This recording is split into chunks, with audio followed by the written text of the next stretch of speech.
Hey everyone, Sayre Nova again. Before we get into talking about some pretty cool triumphs this week, little mention of June 8th coming up. We have our Unsprung rally that's here in Turner's Falls. You can look through our old videos about if you search for our channel for Unsprung, you'll see a couple videos about it where we talk about what it is. It's fun. It's a one-day event. Come check it out if you're local. If you're not, come anyway. So there's that. And then just a quick shout out to my team. We had a great day of racing last week at Thompson on Monday at Thompson Motorsport Park in Connecticut. I was not able to race myself, just feeling too busy, but Isaac and Sam got out there. Isaac on his CB350, super built CB350, very fast race bike, and Sam on his Aramaki. Both got out there, had a good time, put some laps down, and I got to go anyway, just say hi to some old friends too. So it was cool. Some shorts we put up for about that too, just bike starting and running and stuff. So check it out. If you want to get into vintage racing, hit us up. Look up for, the USCRA, ARMA, those kind of things. It's a lot of fun. Anyway, so this week we just happened to realize we have three, bikes that are very interesting in their own right, the vintage Triumphs, but also bikes that are kind of cool to see how a Triumph progressed through a certain era. Now, before we start, we've had a couple other videos on Triumphs. I myself own a couple of British bikes. People always ask me what my opinion is on motorcycles, and I will say, as we get started, that Triumphs are probably my least favorite British motorcycle. It has something to do with my personality. I like to be difficult.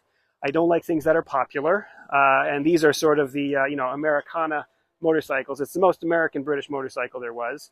Steve McQueen riding one, James Dean on them.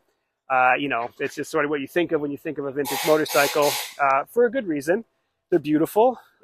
They are really fun to ride. No, I will never hesitate to say that. But I sort of like BSA's better, and I like Norton's better. Both of those motors, the parallel twins, were designed by the unit parallel twins were designed by Bert Hopwood, famous curmudgeon of the British motorcycle industry, but he was a designer, and he was a little forward-thinking. Those motors were designed in the late 40s and late 50s, comparatively, which is not very early for when they were being sold into the 70s. But this parallel twin from Triumph was developed in 1935, so this was the old one. And Triumph was run by Edward Turner, the guy who designed this motor, and he didn't want to change it, probably partially because he had made it and he liked it. So he was resistant to change, and a lot of things that were fine for 1935 were brought forward that just didn't make sense. I'm just going to point out one, these stupid pushrod tubes. These things, if you've ever owned a Triumph, these leak, and the procedure for getting them not to leak involves being very careful upon assembly, doing it multiple times, or being willing to do it multiple times if it doesn't work. And they just, a lot of other engines use pushrod tubes, and for some reason, the Triumph ones just leak a lot. Bert Hopwood fixed that problem on both the BSA and on the Norton by running the pushrod straight through the cylinder head. So while Nortons and BSAs do leak, they don't leak from the pushrod tubes because they don't have any. So this is just one thing. John Healy has made me aware. John Healy was a big-time dealer, importer of Triumphs back in the day. Still runs Coventry Spares, where we get a ton of parts from. Amazing resource for old British motorcycles. He's a Triumph person, and he pointed out that Triumphs were just way better built as far as the assemblers at the factories who did it, whereas BSA had interesting designs and perhaps potentially better design, but their execution was terrible. They were put together with the cheapest labor possible, and so they often had failures that they wouldn't have otherwise had they been built a little bit better. So that makes sense to me too. There's no right answers in any of this stuff. If you love Triumphs, go for it. They're cool. But I would rather have a Norton, which I have, or perhaps a BSA, which I've had. So that being that out of the way, we have let's start over here. We have a 1953 Triumph Thunderbird. Speaking of Americana, if you've ever seen the movie The Wild One, Marlon Brando was riding a Thunderbird.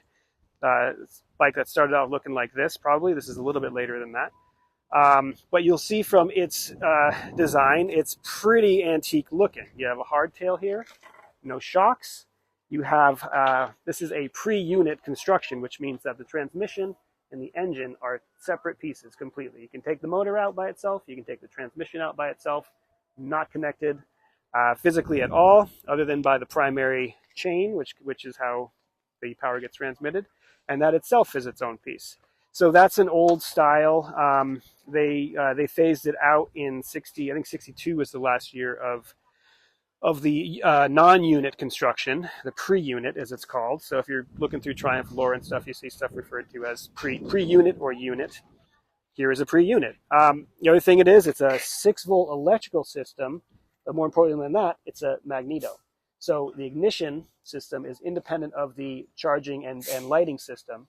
So using a magneto for ignition, this will spin and make spark.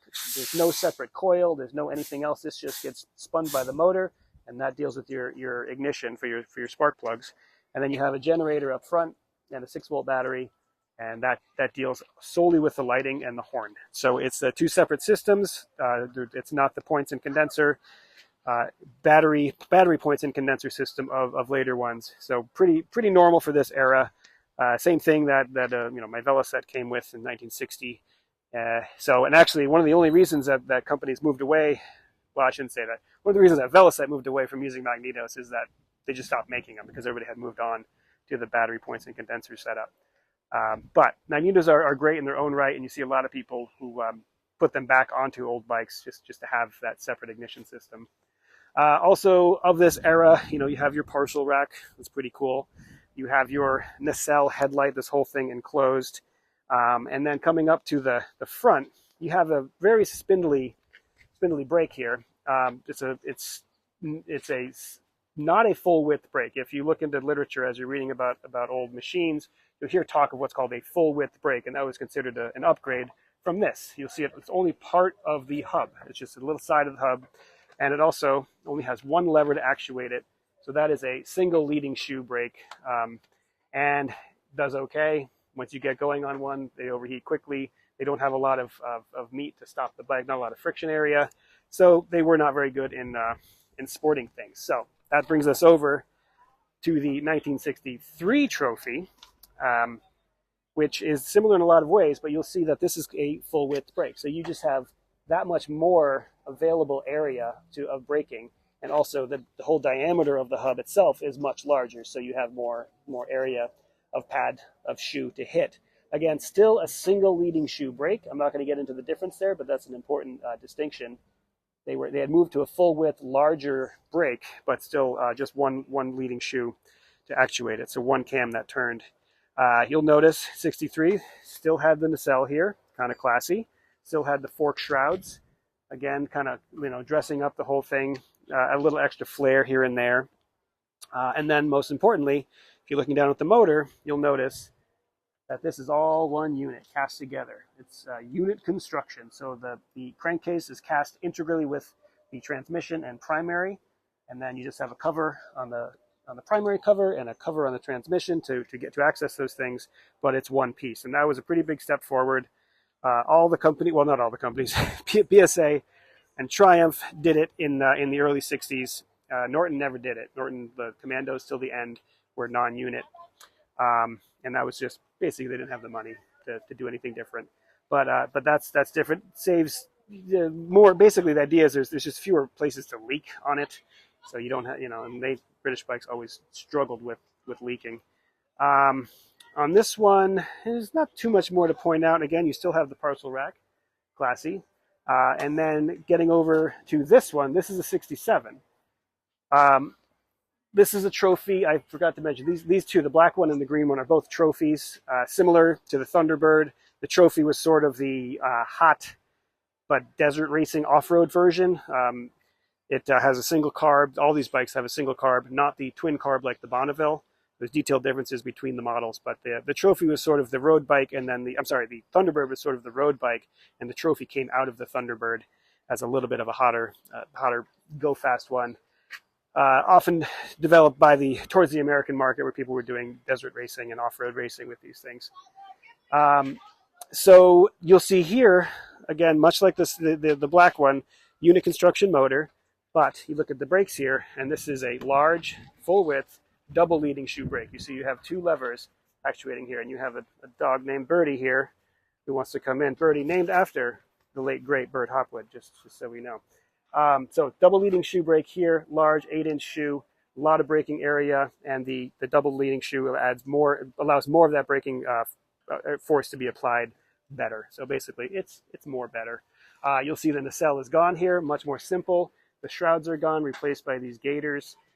The bike just has a little bit more of a light, spry look to it. Yeah, the gauges are, you've got the twin, you've got most importantly, you have a tachometer. That was a big deal. Now we take this for granted on our motorcycles, but back in the day, it was a special add-on to have tachometers, and that was something reserved for the sporting machines. So you'll see as it gets forward, they were selling this as a more sporty bike. So this was a little bit of a hot rod. There was something else I want to throw in here, but anyway, it's gone. These are from the period of 1953 to 1967. 67 arguably the peak of perhaps Triumph, because it was just before the Japanese bikes came in. 69 was a terrible year for the British motorcycle industry. 68 arguably, when the H1 Kawasaki came in, the Honda CB750 came in. But even by 67, you had a Honda CB450 that could embarrass one of these things, even though it was 200 cc smaller. So the writing was on the wall at this point, but this was still a bike that could go out there and impress the people on the road. You could go faster than people on the road. And, after this, it sort of started to go downhill. And that's actually reflected in the values of it. 67 trophies and Bonnevilles are worth more than 1970s, for example, even though moderately the same bike. And arguably the 70 is better built because they kept improving small things as they went along. So kind of interesting to see those little details. But it's cool to see what they were doing, how it changed from the unit, how the brakes improved, and sort of almost peaked here until the era really moved on and changed. So yeah, thanks for watching this. If you have experience with these Triumphs, we'd love to hear about it. If you think I'm dead wrong and a Triumph was the best British motorcycle ever made, let me know, because I'd love to hear why. I love the attitudes people have just with any brand, but British stuff is funny. BSA people are probably considered knuckle draggers in this country. Triumph people are considered either super hipsters or just working blokes. And then the Norton people, total snobs, absolutely. But that's just how it goes. Let us know your thoughts. Let us know if you have any experience with any of these bikes in particular. If you haven't yet, please like and subscribe to these videos. It really helps. And yeah, thanks for watching.